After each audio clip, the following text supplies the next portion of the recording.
So now we're jumping on devcenter.heroku.com, articles, deploying Python.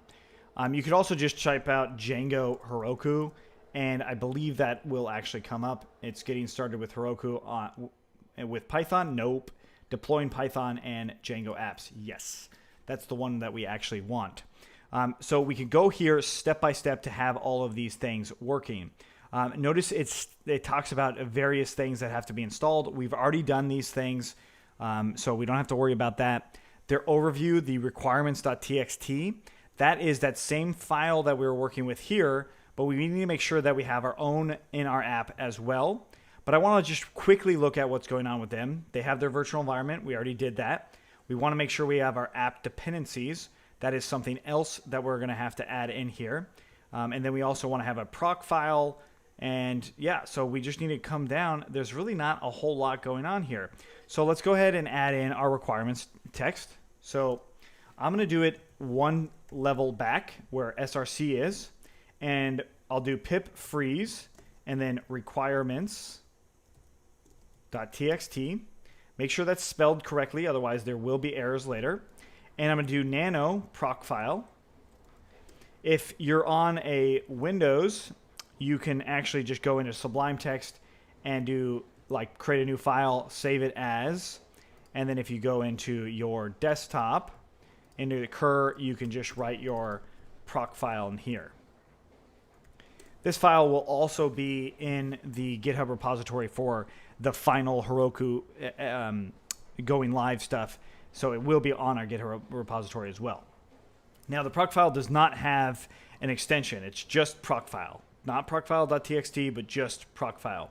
And we're going to do it using something very similar to this.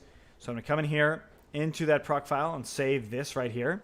It says gunicorn, and then it's got getting started.wsgi.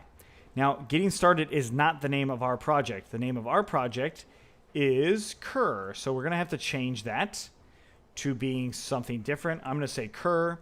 We'll save that. And now we're going to build our app and run it locally. So let's just grab this right here, Heroku local web. And I'm going to just type it into my actual project here. You see that says gunicorn command not found. So let's do pip install gunicorn.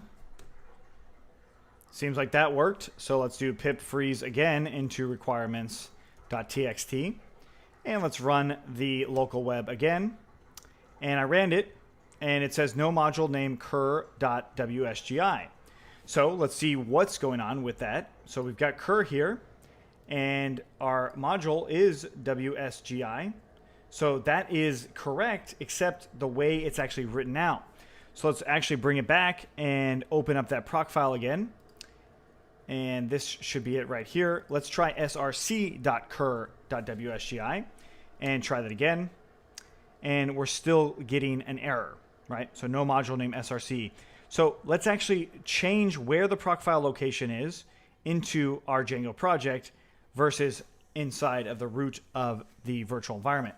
So I'm going to add proc file in and requirements into src. I'm going to close out that version of the proc file and open up the other version and then change it back to cur.wsgi. And I'm going to save it. And now I'm going to run Heroku local web. I don't see a proc file because it doesn't have one. So we're going to jump into the proc file, the source folder, and we're going to run that again.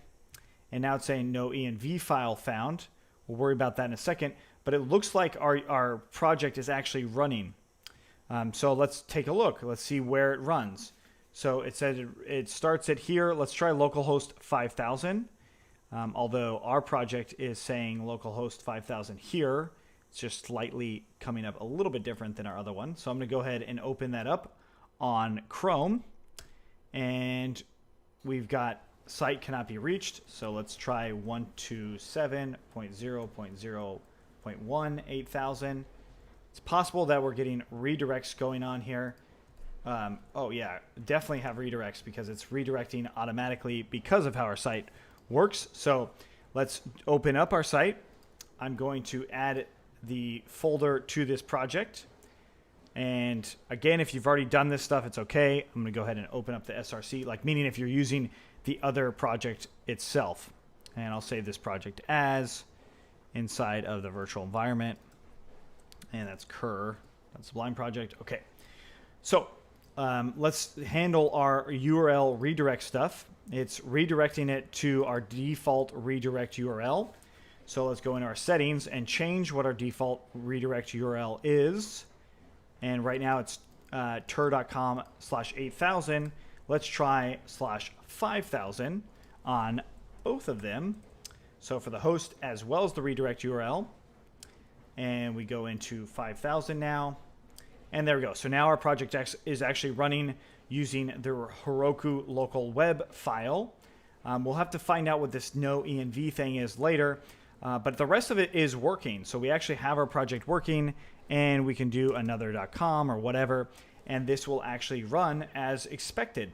So that's a way to test locally with Heroku's command line interface, which is really nice.